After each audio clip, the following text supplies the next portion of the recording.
Hello friends, this is Anoop Kumar Singh.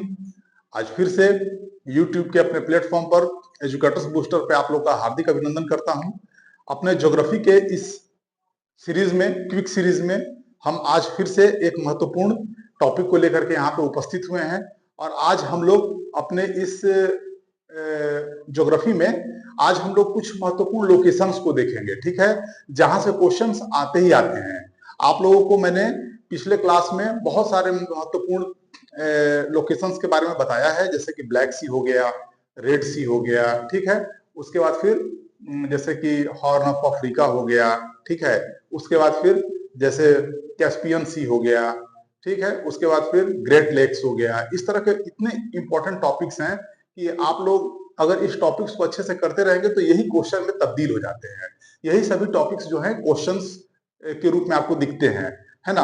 और इस तरह के सीरीज से आपको फायदा ये होगा कि किसी भी एक लोकेशन के बहुत ही, है ना, सूक्ष्मता के साथ, बहुत ही कीन ऑब्जर्वेशन के साथ आप उसको देख पाते हैं। ऐसे अगर ओवरऑल मैपिंग करते हैं तो सभी पे उतना अधिक फोकस नहीं किया जाता है, लेकिन जहां से क्वेश्चन हर बार हर एग्जाम में आते हैं, उसके एक टॉपिक को अगर हम उठा करके अगर अच्छे से उसको हम पढ़ते हैं और उसका मैपिंग करते हैं तो उससे क्या होता है ना कि आपको बहुत ही गहराई तक जाकर के उसके विषय में सोचने और समझने का अवसर मिलता है। तो इसी को हम लोग आगे बढ़ाएंगे। और आज हम लोग एक महत्वपूर्ण टॉपिक स्कैंडिनेविया कंट्री के बारे में देखेंगे। स्कैंडिनेवियन कंट्रीज जो हैं वो कितने कंट्रीज को मिला के कहते हैं, ठीक है। उत्तरी यूरोप के कौन कौन से इसमें देश शामिल हैं, है ना, उनका लोकेशन क्या है, ठीक। तो इन सभी चीजों को आज हम लोग यहाँ पर देखेंगे और विस्तार से देखेंगे, ठीक है। और आइए और मिलके हम लोग इसको करें, ठीक है फ्रेंड। तो आइए, टॉपिक का नाम क्या है? उत्तरी यूरोप के महत्वपूर्ण देश, ठीक है, जिसको हम क्या कहते हैं? स्कैंडिनेवियाई कंट्री, ठीक है। स्कैंडिनेविया, ठीक है, स्कैंडिनेविया कंट्री।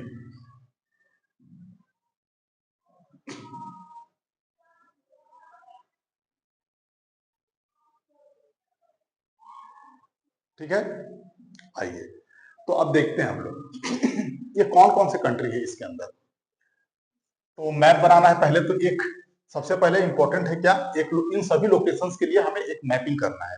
एक बहुत ही आसान सा और बहुत ही महत्वपूर्ण मैप मैं यहाँ पे आप लोगों के लिए ड्रॉ कर रहा हूं, ठीक है।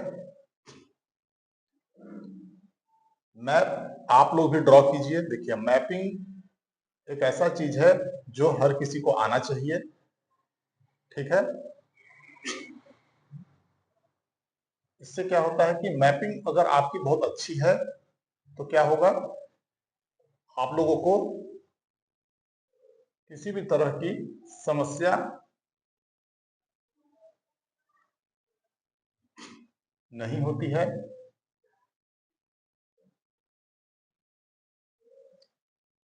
तो इस तरह से हम मैप को ड्रॉ करेंगे। थोड़ा सा मेरा मैप जो है ऊपर जा रहा है, आप लोग थोड़ा छोटा बनाइएगा। मैं आप लोगों को समझाने के लिए ही बस मैप थोड़ा सा बड़ा बना रहा हूं, ठीक है। ये इस तरीके से, और ये बन गया मैप, ठीक है। यहाँ पर एक कंट्री मैं ऊपर में दिखा रहा हूं, आप लोग ध्यान दीजिएगा। एक यहाँ पर एक कंट्री है, ठीक है। आर्कटिक सर्किल के पास एक कंट्री है जिसे हम आइसलैंड कहते हैं, ठीक है फ्रेंड। तो आइए अब सभी कंट्रीज के लोकेशंस को भी हम लोग चले देखते चले। तो देखिए, ये जो कंट्री एक इस तरह से निकला हुआ दिख रहा है आपको, ठीक है। यहाँ पर ये कंट्री है क्या? डेनमार्क, ठीक है। पहले आप कुछ और देख लीजिए, जैसे कि ये बाल्टिक सी है, मैं ब्लू कलर से लिख देता हूं। जैसे ये बाल्टिक सी है, ठीक है, बाल्टिक सी है। ये गल्फ ऑफ बोथेनिया है, इसको भी आप लिख लीजिए, बोथनिया। इसे बोथनिया की खाड़ी भी कहते हैं, ठीक है। ये फिनलैंड की खाड़ी है, ठीक है, gulf of Finland, gulf of Finland. हम लोग आगे और इस तरह के जितने भी खाड़ी और जितने भी सागर बनते हैं यहाँ पे, इससे बहुत डिटेल में देखेंगे। आप लोग इस चिंता बिल्कुल मत कीजिए, ठीक है, कि यहाँ पे नॉर्थ सी है तो मैंने यहाँ पे लिखा नहीं कि नॉर्थ सी है, ठीक है। आप इस सब चीज के विषय में चिंता मत कीजिए। हम एक एक छोटे छोटे पॉइंट्स को लेकर के ना यहाँ पे आप लोगों को वो मैपिंग में करवा रहे हैं, ठीक है। एक एक छोटे छोटे पॉइंट्स पे हम लोग गहराई में जाके, इन द डेप्थ, हम लोग डेप्थ में जाकर के इन सब चीजों को देखेंगे। तो देखिए, तो अब यहाँ पर ये कौन सा कंट्री है, ये डेनमार्क है, ठीक है, डेनमार्क, पहला कंट्री डेनमार्क। फिर देखिए ये जो है, ये जो कंट्री दिख रहा है ये है नॉर्वे, ठीक है, कौन है, नॉर्वे। नॉर्वे के बाद फिर ये जो कंट्री है ये है स्वीडन, ठीक है फ्रेंड, ये कौन है, स्वीडन, यही लिख देते हैं स्वीडन, ठीक है, नॉर्वे, डेनमार्क, स्वीडन। और फिर देखिए यहाँ पर ये जो कंट्री है ये है फिनलैंड, फिनलैंड, राइट। और ये जो कंट्री है ये है आइसलैंड, ओके, कौन, आइसलैंड, आइसलैंड। तो देखिए स्कैंडिनेवियाई जो कंट्रीज हैं, ठीक है, स्कैंडिनेवियाई कंट्रीज में इन 5 देशों को मिला करके कहा जाता है, ठीक है। ये जो प्रायद्वीप दिखाई पड़ रहा है आपको, ये जो ऊपर का उत्तरी यूरोप का जो प्रायद्वीपीय क्षेत्र में है, ये देखिए इसमें 3 कंट्रीज हैं, 1, 2 और 1, 3, ठीक है। पहला कौन, नॉर्वे, सेकंड नंबर में कौन, स्वीडन, थर्ड नंबर में कौन, तो फिनलैंड, ठीक है, फोर्थ नंबर में डेनमार्क खुद है, ठीक है, और फिफ्थ नंबर में आइसलैंड। तो इन 5 देशों को मिला करके हम क्या कहते हैं, स्कैंडिनेवियाई कंट्री। तो फिर 5 देशों का नाम मैं यहाँ पे लिखूं। फर्स्ट जो है वो कौन है, नॉर्वे, नॉर्वे, ठीक है, हिंदी वाले लिख लेंगे नॉर्वे इस तरीके से। दूसरा जो कंट्री है वो कौन है, वो है स्वीडन, ठीक है, स्वीडन, इसको हिंदी में लिखेंगे हम ऐसे स्वीडन, ठीक है। थर्ड नंबर में हम लिखेंगे फिनलैंड को, कौन, फिनलैंड को, तो इसको फिनलैंड लिख लीजिए हिंदी वाले भी, फिनलैंड। फिर 4 नंबर में आइए, फोर्थ कंट्री कौन है, डेनमार्क, ठीक है, डेनमार्क लिख लीजिए, डेनमार्क, ये चौथा कंट्री हो गया। फिफ्थ नंबर का जो कंट्री है वो कौन सा है, वो है आइसलैंड, ठीक है, तो हम लिख लेंगे यहाँ पर आइसलैंड, ठीक है, और हिंदी में भी हम इसे यहाँ नोट करेंगे आइसलैंड, ये हो गया। तो इस तरीके से 5 कंट्रीज के नाम हम लोगों ने यहाँ पर लिख लिया है, ठीक। अब इन 5 कंट्रीज को ही मिला करके स्कैंडिनेवियाई कंट्री कहा जाता है। बहुत इंपॉर्टेंट कंसेप्ट है, आपको इसको भूलना बिल्कुल भी नहीं है, सब चीज को नोट कीजिए और नोट करते हुए लोकेशंस को भी देखिए। देखिए मैपिंग के थ्रू ही हम इसको अगर याद कर लें तो हम लोग के लिए बहुत बेहतर है, ठीक।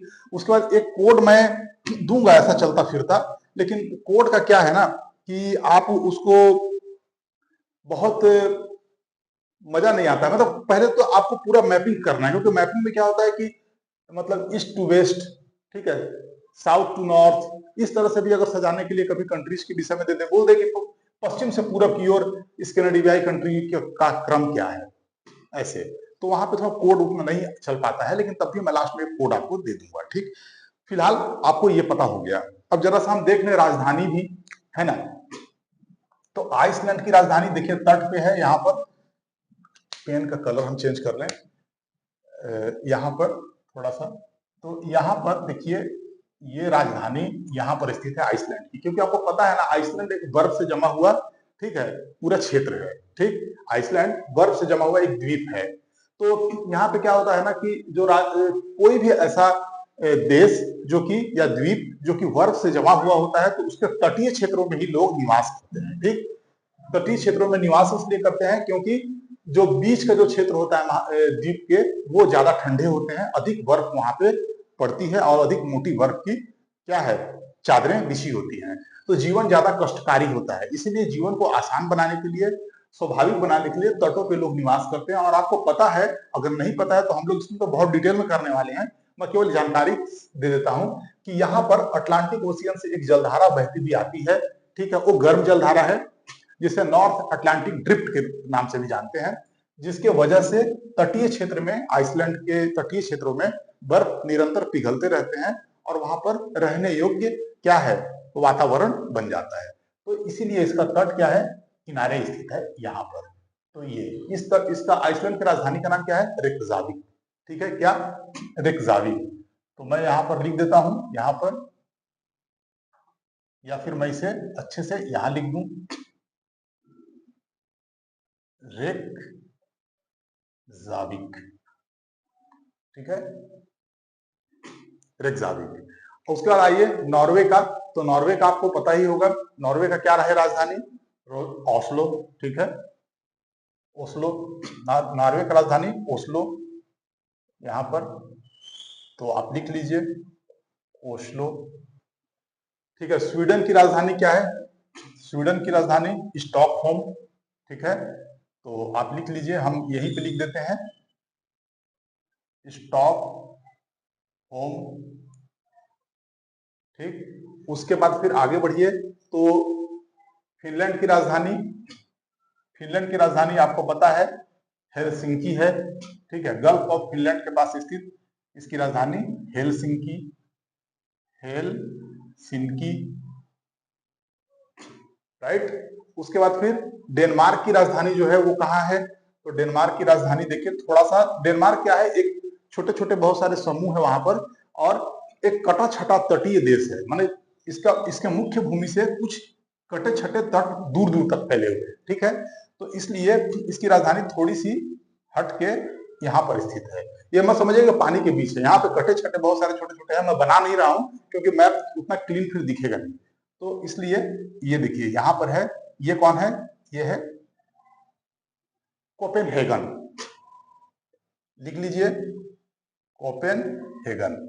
ठीक है, कोपेनहेगन, मैं बोलता भी जा रहा हूं, आप नोट करते जाइए, डेनमार्क की राजधानी कोपेनहेगन। तो इस तरीके से हम लोगों ने सभी के राजधानी भी देख लिया, और हमने देख लिया कि कौन कौन इस स्कैंडिनेविया कंट्री के अंतर्गत आते हैं। तो इस तरह की चीजों को आपको करते चलना है, क्योंकि ऐसे ही क्वेश्चन कोई भी एग्जाम हो, कोई भी एग्जाम हो, ठीक है, कितने भी अच्छे से अच्छे स्तरीय एग्जाम हो, या फिर कोई वनडे एग्जाम जो होते हैं, जो एक ही वन हैंड एग्जाम होते हैं, उन सभी में ये आता है, ये क्वेश्चन सब जगह आता है। और राजधानी तो आप पता है, कोई भी एग्जाम में, ज्योग्राफी में आप जब जाएंगे तो वनडे एग्जाम का बहुत ही एप्रोप्रिएट क्वेश्चन बनता है, यहाँ से कहीं से भी उठा करके एक क्वेश्चन आपसे पूछ देगा, आपसे आइसलैंड का ही पूछ देगा कि आइसलैंड की राजधानी निम्नलिखित में से कौन सी नहीं है। तो इस तरह के क्वेश्चन बहुत बार आए हुए हैं, तो इसे आपको अच्छे से करना है, बार बार प्रैक्टिस करना है, अपना एक नोट्स बनाते चलना है। ठीक है फ्रेंड, और अगर आपको हमारा यह प्रयास बहुत सार्थक और उपयोगी लगता है तो हमें लाइक, शेयर एंड सब्सक्राइब जरूर करें। ठीक है, फिर मिलेंगे नेक्स्ट वीडियो में, तब तक के लिए थैंक यू वेरी मच।